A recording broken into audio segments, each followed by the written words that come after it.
Merci, Monsieur le Président, Messieurs les assesseurs. Bonjour, professeur. Bonjour, maître. Okay. Professeur, je voudrais savoir, au moment où vous intervenez, si je comprends bien vos explications, l'exposé que vous venez de faire, vous êtes intervenu en deux temps. Avant l'ouverture de toute enquête et après l'ouverture d'une enquête par la Commission nationale dont vous étiez membre. C'est cela? Oui. Je ne me trompe pas, j'espère. Oui, parfait. Très bien. Vous, en tant que médecin légiste, en votre qualité d'expert, lorsque vous devez intervenir, n'est-ce pas, vous devez faire l'objet d'une désignation? Oui, ben écoutez, d'abord je suis médecin et c'est comme un médecin qui a l'obligation de recevoir un malade et de le soigner. C'est une obligation déontologique. En tant que médecin légiste, lorsque je suis mis en présence d'un corps, j'ai cette obligation déontologique de l'examiner et de donner les informations au moment opportun. Et enfin, je voudrais vous dire quand même que ma mission, je suis un enseignant, je suis un chercheur, je publie. Je publie. Et d'ailleurs, ce qui fait que, vous voyez, vous pouvez chercher sur Google, violence meurtrière dans l'espace public à Conakry, je l'ai publié. Donc, je ne peux pas croiser les bras pour dire oui, j'ai vu, je me résume à ça. Non, je fais mon travail. Mais ce que je sais que je ne peux pas faire sans la réquisition, je ne le ferai jamais. Professeur, lorsque vous êtes en présence d'un cas devant un cadavre dont la cause de la mort n'est pas connue, et que vous devez intervenir pour pouvoir expliquer les circonstances de ces décès, n'est-ce pas, avez-vous, vous êtes obligé d'agir sur la base en vertu d'une réquisition? Maître, oui. Lorsqu'il y a mort d'homme devant un cadavre, la justice me demande, sur la base d'une réquisition, de déterminer les causes et les circonstances de décès. Lorsque quelqu'un perd un parent proche, il n'a pas besoin de la justice, il me demande. J'examine le corps, à sa demande, je fais l'autopsie et je lui donne les résultats. Dans le cas de figure, dans le cas de figure, il y a eu mort d'homme au stade, je suis d'accord, je devrais être saisi par une réquisition pour faire le travail d'autopsie. Mais qu'à cela ne tienne. Très bien. Est-ce que je peux vous reposer la même question pour dire... Non, vous n'avez pas ces droits. Je n'ai pas le droit de poser la question, mais je peux vous dire aussi que, en tant que médecin, je dois répondre à la sollicitation de mes compatriotes. Lorsqu'on me dit, je veux savoir identifier mon parent, je ne peux pas croiser les bras. Je ne peux pas. Professeur... Je dois participer à la restitution des corps, à l'identification des corps. C'est une mission de fait. Est-ce qu'on est d'accord qu'un médecin légiste, lorsqu'il doit agir, il doit le faire dans les limites de la loi, et que la loi, en pareille circonstance, voudrait que vous soyez désigné, et je voudrais qu'en dehors de la loi, que vous m'indiquiez un autre texte qui vous permettrait d'agir en dehors de toute réquisition. Bon, moi je ne vais pas trop discuter vous sur les questions de droit. Lorsqu'il y a mort d'homme, d'accord, le procureur délivre une réquisition pour me demander les causes et les circonstances dans le cadre de son enquête. Voilà. Dans le cadre de son enquête. Lorsqu'il y a mort d'homme, en dehors d'un espace public, en dehors, parce que simplement c'est une famille, le procureur n'a rien à voir, je suis sollicité par une tierce personne pour le faire. Bon, sa question est précise. Voilà. Donc, En l'espèce, est-ce que vous devriez agir sans les réquisitions du procureur? Voilà. non, pour faire une autopsie, non? C'est ça. Donc, Pour faire une autopsie, non? et vous avez agi sans aucune réquisition. Nous y reviendrons. Non. Et c'était pas normal, professeur. Non, mais je ne suis pas d'accord. Hein. Et vous avez aussi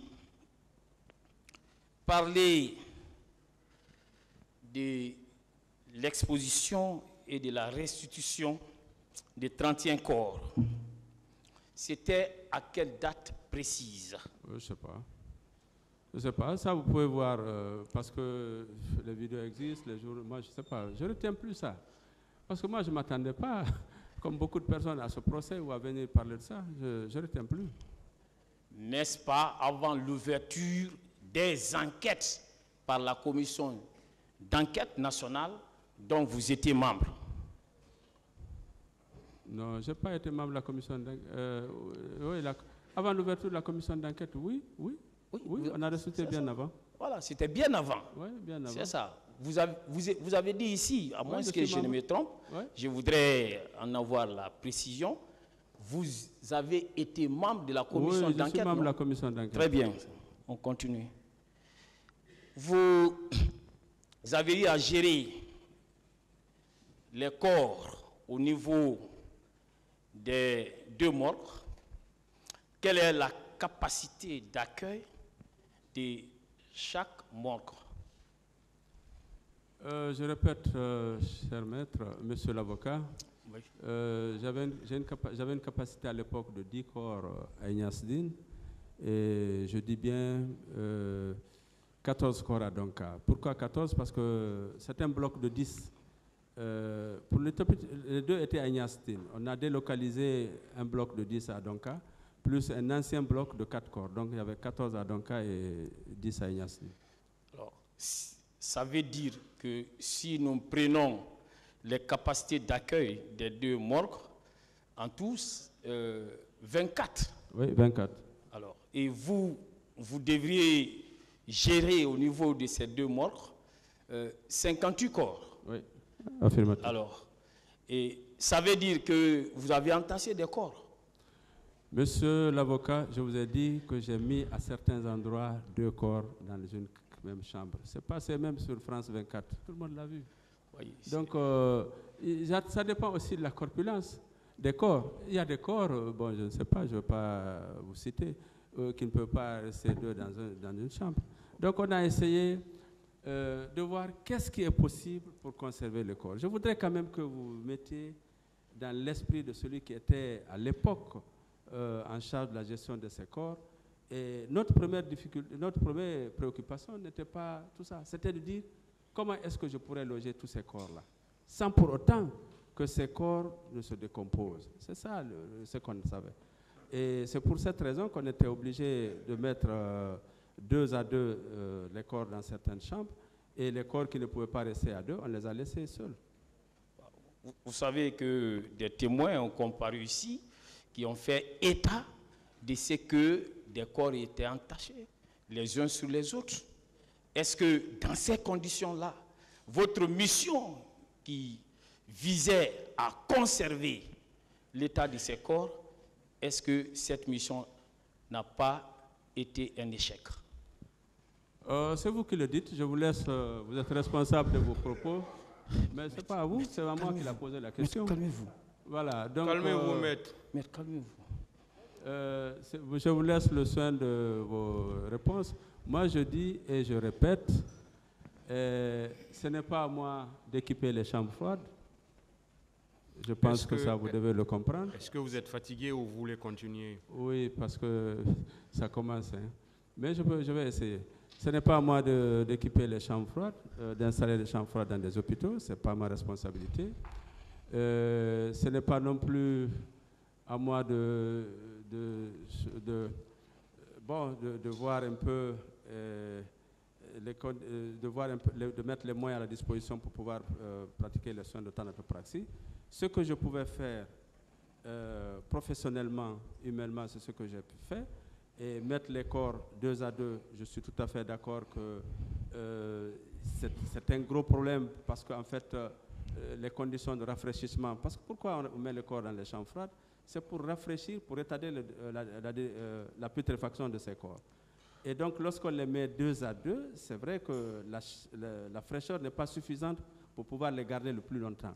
C'est pour cette raison, en plus de la mise en place, des corps dans les chambres froides, les corps étaient préparés. Les corps ont bénéficié des soins de thanatopraxie. D'accord?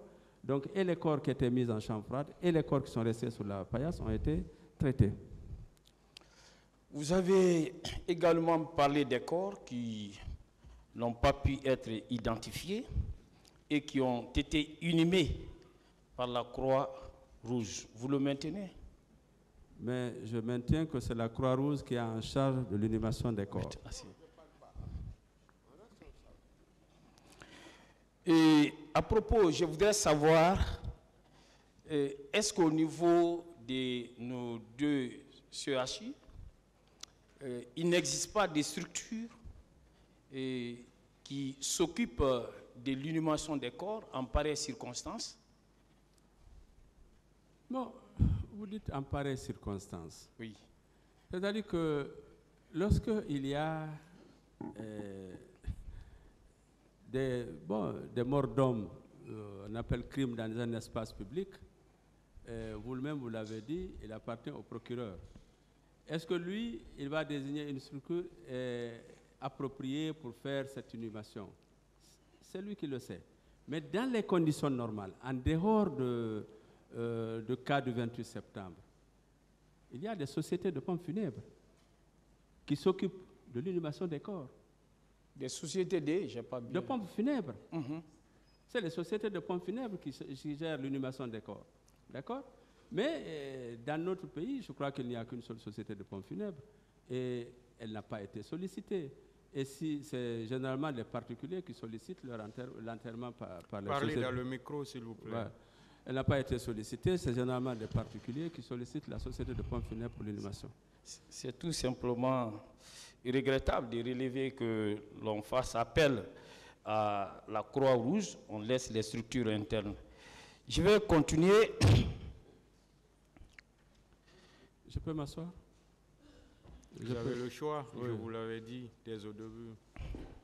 Réajustez les micros, s'il vous plaît.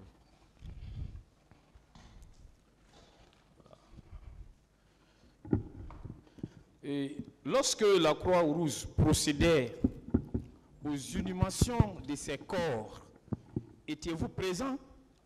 Non. Et qui a mis les corps à la disposition de la Croix-Rouge aux fins d'inhumation? Le service des armées. Le service des armées. Ok, ça veut dire que l'armée était fortement impliquée dans la gestion des corps. C'est à vous de le savoir. Moi, je ne sais pas. Ah oui? C'est vous qui êtes là, s'il vous plaît. Le problème est que, Monsieur le Président, c'est des questions répondues. Parce qu'en réalité, je vous ai dit, au stade, au cimetière, il y avait le service médical des armées. Il y avait les militaires. Il y avait... il veut savoir si l'armée était fortement impliquée dans la gestion des corps. Bon, la gestion des corps, c'est pas... non, elle n'est pas fortement impliquée. L'armée était là. Une autre question. C'est elle qui a déposé les corps. C'est elle qui assurait la sécurité des corps. Mais la gestion des corps était une gestion médicale dans les morgues. Est-ce qu'au moment où on remettait ces corps à la Croix-Rouge, où l'armée, vous l'avez dit, remettait ces corps à la Croix-Rouge, est-ce que monsieur le procureur compétent était présent? Non. Très bien.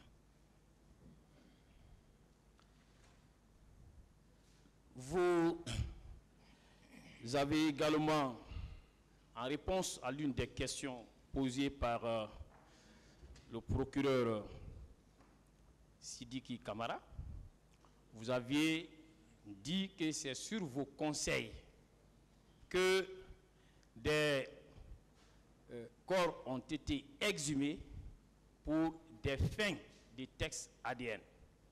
Vous le confirmez? Bon, écoutez, j'ai dit que j'étais membre de la commission d'enquête.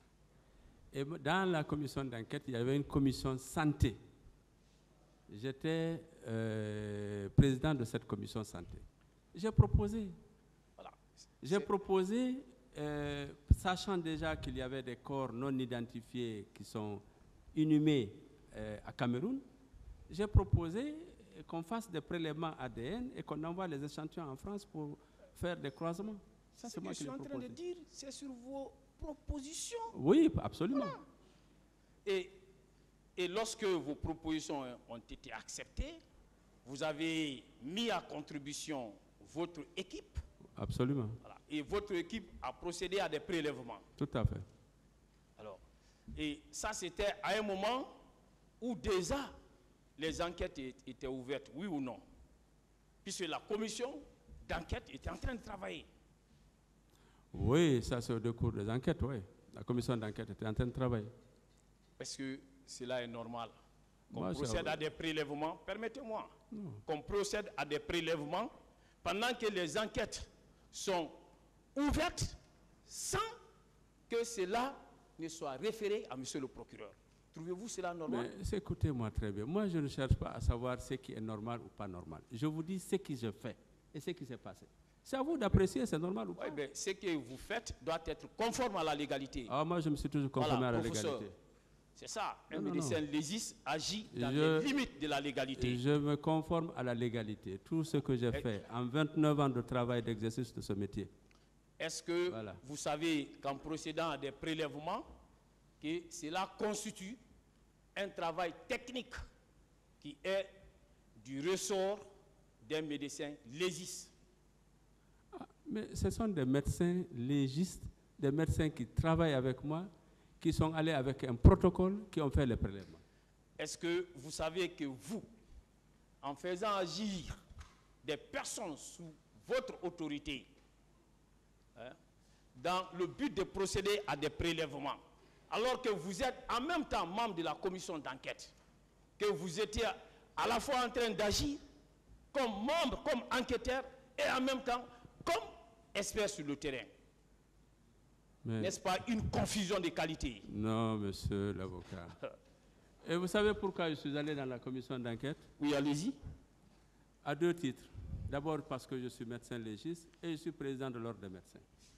Est-ce que vous pouvez me dénier le pouvoir, en tant que médecin légiste, de faire un prélèvement et d'utiliser les personnes ressources qui sont capables de m'aider à faire ce travail?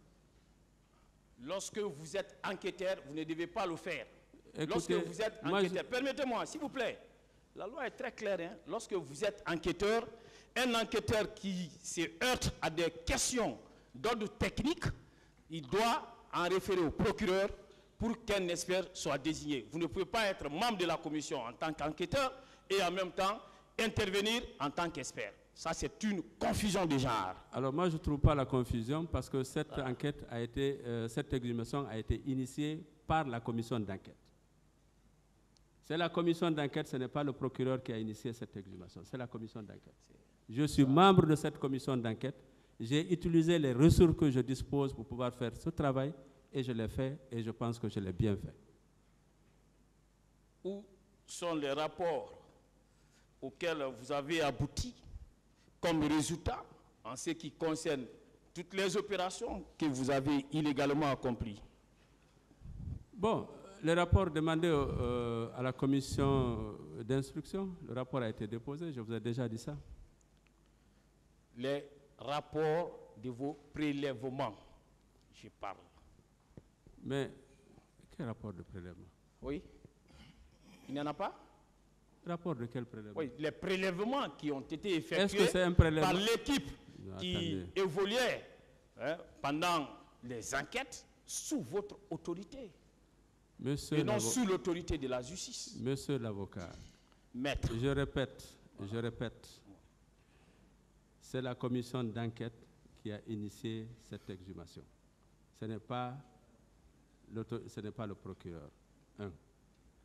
Je répète que si je suis allé faire des prélèvements, ce n'est pas un rapport de prélèvement que moi je dois déposer à mon mandant. C'est un rapport du résultat des examens que j'ai réalisés. Voilà. Donc, ce n'est pas ici qu'on va me demander de me faire un rapport de prélèvement. Je n'ai rien à faire par ça. Écoutez, vous avez eu à procéder à des opérations qui ont même précédé l'ouverture des enquêtes.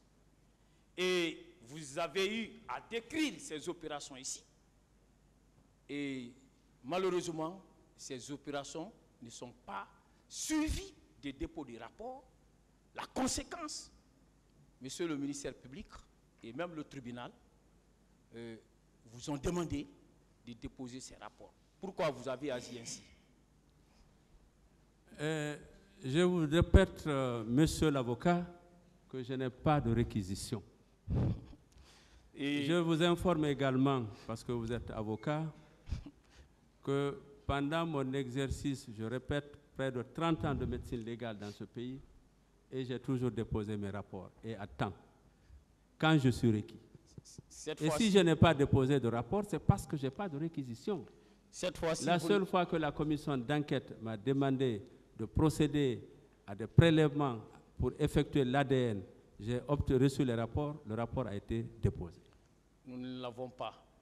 Là, vous voyez, vous n'avez déposé ni des rapports avant l'ouverture des enquêtes, vous n'avez déposé des rapports après l'ouverture des enquêtes. Et je vous donne lecture des dispositions de l'article 77, là, puisque vous voulez nier l'évidence du Code de procédure pénale.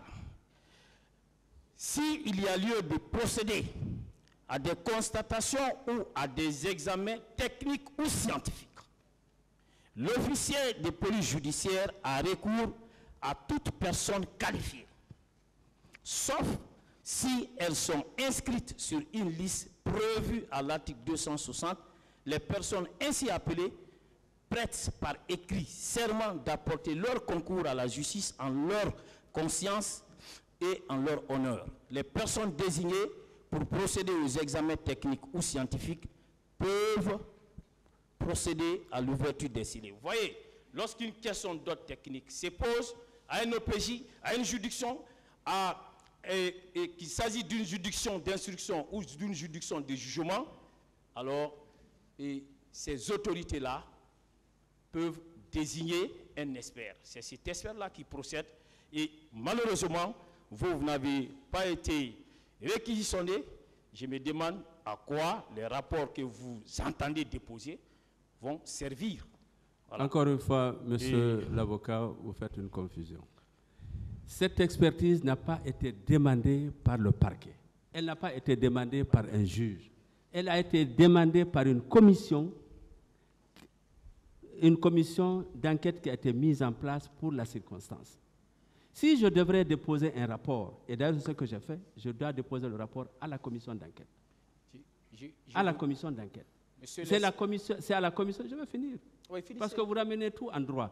Moi, je peux vous ramener sur le code de déontologie, qui me dit qu'obligatoirement, j'ai l'obligation. Non, même si vous êtes avocat. Des textes de loi. Voilà, parler de textes de loi, mais tout n'est pas droit pénal. Si. Parce que non, ne mettez pas tout ça dans le cadre de droit pénal. On est dans la procédure pénale. Non. Alors moi, je vous oppose le droit de la déontologie médicale. Quelle disposition? Sortez-moi. Moi, je ne regarde pas de vos dispositions. Tout médecin a l'obligation de répondre à sollicitation de ses malades. Donc, dans le cas précis, j'étais dans l'obligation d'examiner et de procéder à l'identification des corps. C'est non discutable. C'est la déontologie médicale. Maintenant, vos dispositions de loi pénale, gardez-les. Moi, je vous dis en plus, au niveau de la commission d'enquête, ce n'est pas le tribunal qui nous a requis, c'est la commission d'enquête. Et le rapport que j'ai envoyé de Paris, je l'ai envoyé à la commission d'enquête. Et c'est le rapport-là qui a été déposé à la commission d'instruction du tribunal. Donc, vous n'amenez pas tout au tribunal, au procureur et tout ça. Vous savez que lorsque vous agissez en tant que professionnel, on vous demande d'agir par rapport à un cas de mort.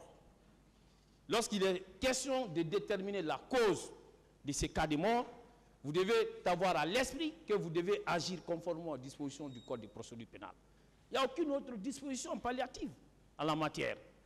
Et vous ne l'avez pas fait, il faut le reconnaître au moins. Merci, Monsieur le Président, j'en ai terminé avec lui.